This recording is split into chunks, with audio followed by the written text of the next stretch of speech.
Today's topic, Eminem and marketing. Since the day Dre gave me beats, I was made elite. That's basically what makes me me. Creating stink, so these cats are fading ink. Who's the greatest? Think we're still debating. Wink. In my opinion, Eminem is the greatest lyricist of all time. Sound the debate alarms. I recently watched the rap battles from 8 Mile on YouTube and felt like this would make an interesting video. So the clip I used to detail how Eminem taught me marketing and sales is the final rap battle with Papa Doc. For those of you who haven't watched the movie 8 Mile, Eminem's character is enemies with the Free World, a group of battle rappers from Detroit. The movie centers around Eminem's real life come up through the battle rap scene in Detroit, Michigan. Battle rap is essentially where two rappers freestyle in a competition up on a stage and the crowd selects the winner at the end. Typically, the rappers' punchlines are criticisms against their opponent. I've always looked at battle rap as competition or war. And the main objective is to destroy, completely fucking obliterate your opponent. Let's get to the 8 Mile rap battle.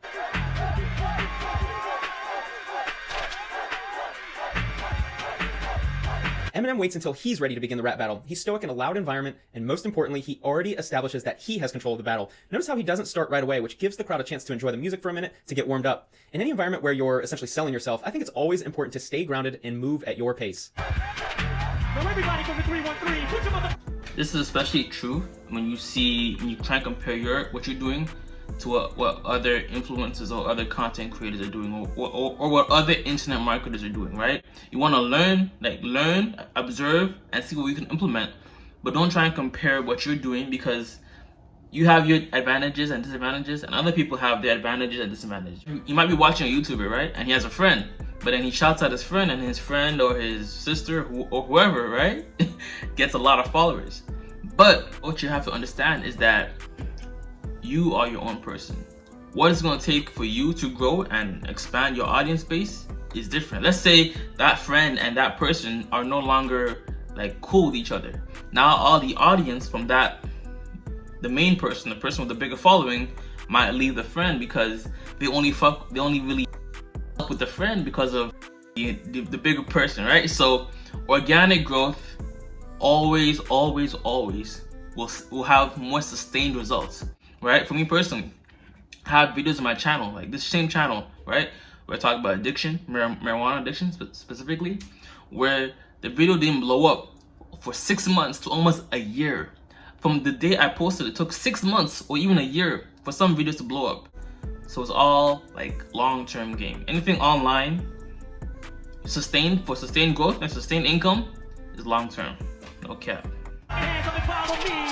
Everybody from the 313, put your motherfucking hands up. Eminem is already getting the crowd on his side. In a battle, just like in a product marketplace, it's important that the customers are on your side. The customers in this case are the members of the crowd who vote on the winner following the battle, just like they may vote on your product after your advertisement by either buying it or not buying it. One thing Eminem does excellently is getting the crowd involved from the start. This is a common tactic when giving speeches, as you want to engage the audience right away. Additionally, movement creates emotion. They're already getting super hyped for Eminem and making noise for him, which is essentially priming them for when it's time to make noise for him at the end of the battle. Calling out their area code, 313, helps show them that Eminem is on their side. This would be like a company getting the audience to start chanting a phrase that eventually becomes the company's branding slogan. If you analyze a lot of advertising, you'll realize that a lot of slogans have been ingrained in your head. Examples are soundtracks, jingles, and phrases that have been anchored to specific brands.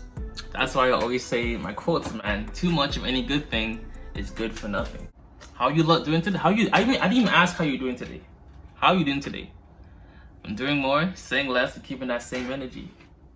If it doesn't feed you, don't water it. This is how I get to you to be a part of my family, my subscriber base, So you can associate with that quote, Too much of any good thing is good for nothing. If it doesn't feed you, don't water it. And how are you doing today? Hopefully by now you'll say, I'm doing more, saying less, and keeping that same energy. Look.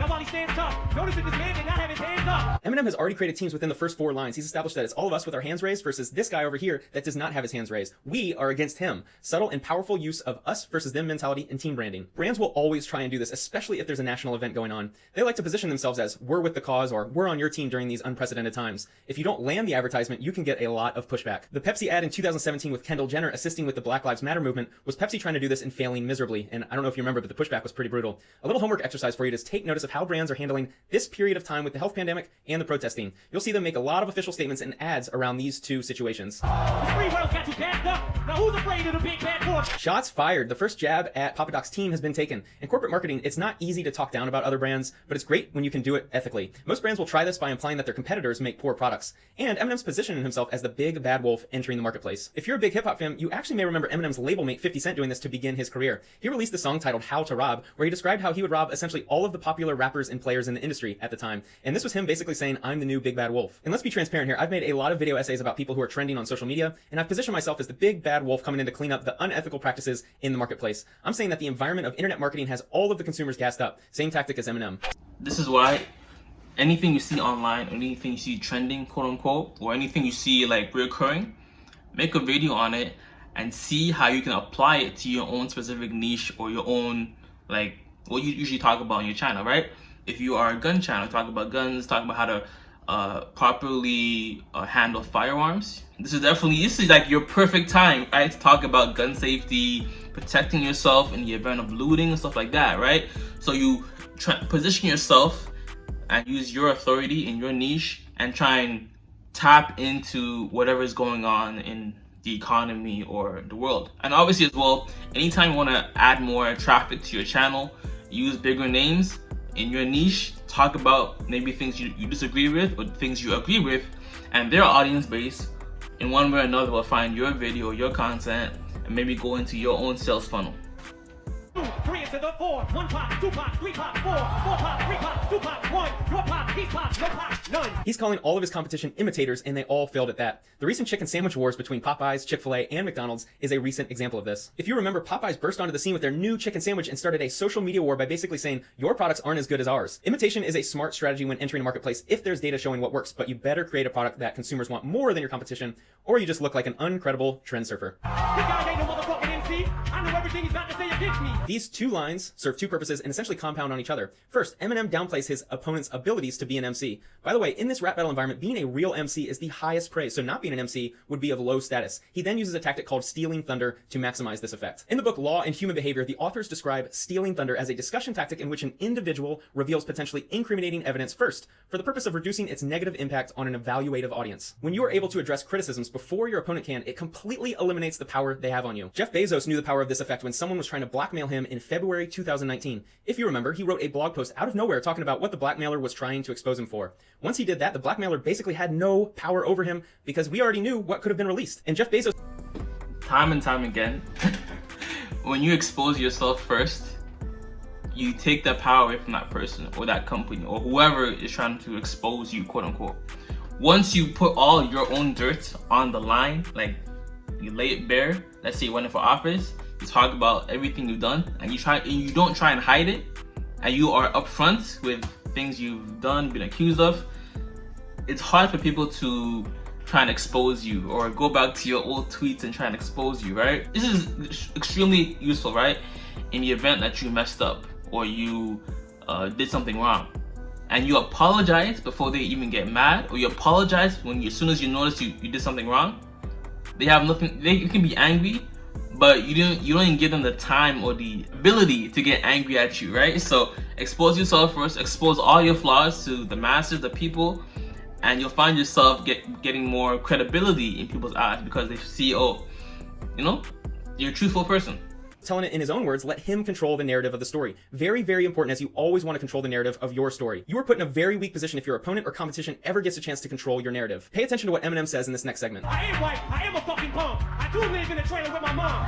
My boy Future is an Uncle Tom. I do got a dumb friend named Cheddar Bob who shoots himself in his leg with his own gun. Since Eminem is able to address all of the criticisms first, his opponent Papa Doc doesn't have the ability to criticize him. If Papa Doc uses any of these facts as any of his punchlines in his verse, it will look super weak because the audience is already aware of Eminem's faults. This is commonly seen in sales calls with handling objections before the customer brings them up. If you know a common objection to customers purchasing your product is a high price, then you should address the objection before they can. An example is, hey customer, right now we have the highest priced product on the market, but our product comes with a year-long warranty as opposed to the industry standard 6 months, and we're still seeing customers earning 2x return on their dollars even at our price point. You can see how a customer then complaining about price feels weird because you've already had that discussion. I love that. I absolutely love that. That's a very good point. Or even the ability to have a 60-day or 30-day money-back guarantee, right? you may say, the objection may be, but I'm not sure this program or this course will work for me. Well, you can try a course, or you try a program for 30 days or 60 days, and then try it out, see if it works for you. And if it doesn't work for you, you get your money back. Or if it does work for you, then you keep it. But in the event that, they go through the program and then they still want to cancel, people typically aren't, if you help them in one way or another, they won't want to backstab you or stab you in the back, right?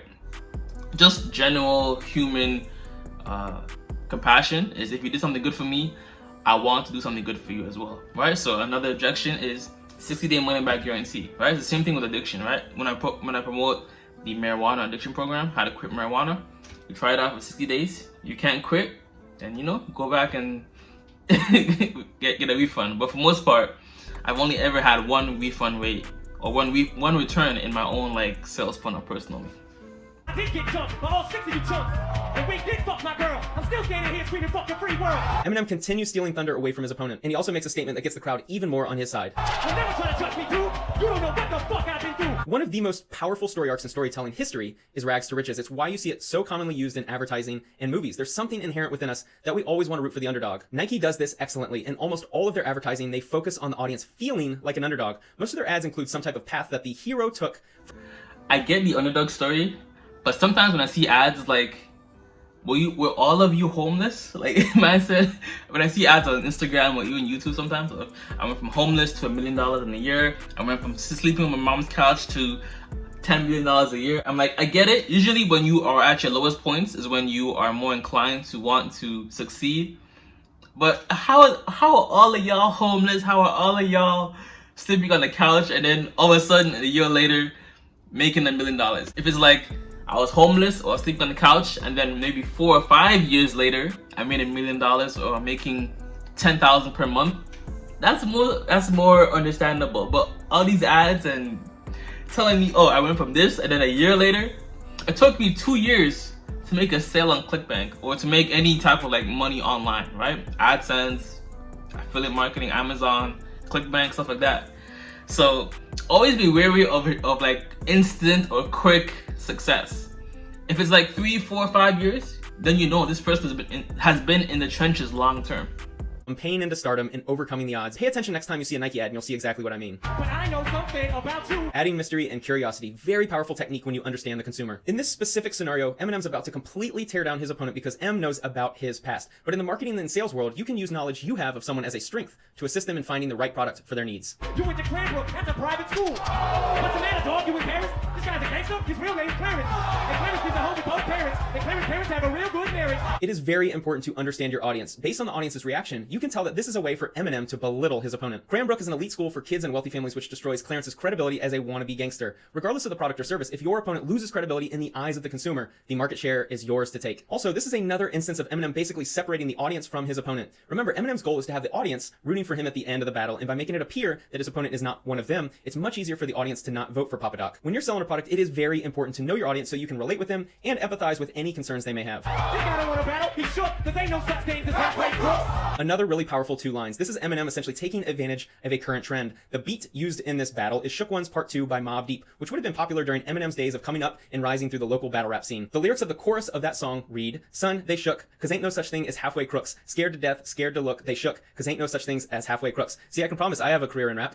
He's relating with the audience really well here, and he ties in a popular song with his criticism of his opponent to a very powerful effect. This has probably been my biggest marketing tool for my YouTube channel. I've been taking advantage of certain news that's hot at the moment to make videos that my audience really wants to see. He's scared to death. He's scared to look at his fucking yearbook. Fuck Cranbrook. Cranbrook in this movie serves as a symbol for the audience to see Eminem's opponent as an outsider. The entire audience likely wasn't given the opportunity to attend Cranbrook, which is one last... But yeah, so he definitely hit on some very good points. But again, for a quick term thing, long-term success, organic growth, especially when it comes to YouTube channels, YouTube videos, it's gonna take a while. It's gonna take a while. Address criticisms, address concerns. Arguably, one of the best things you can do is take surveys. Ask people what issue do you have with your specific niche? When it comes to guns, for example, what issue do you have getting a gun, owning a gun, managing gun safety, and then use questions. So that's why some of the best videos that you can make are answering questions that people typically ask you and making a video on it, which gets long-term organic growth. You know what I'm saying? But yo, God bless, much love, peace and joy. Namaste. Always remember, if it doesn't feed you, don't water it, and too much of any good thing is good for nothing. Flip the script. I'm out. In the corner trying to tell me all this weight up on me, I won't break. Rather be alone, feeling empty, than impressing people that I hate. I'm sick of being sorry, I'm not enough.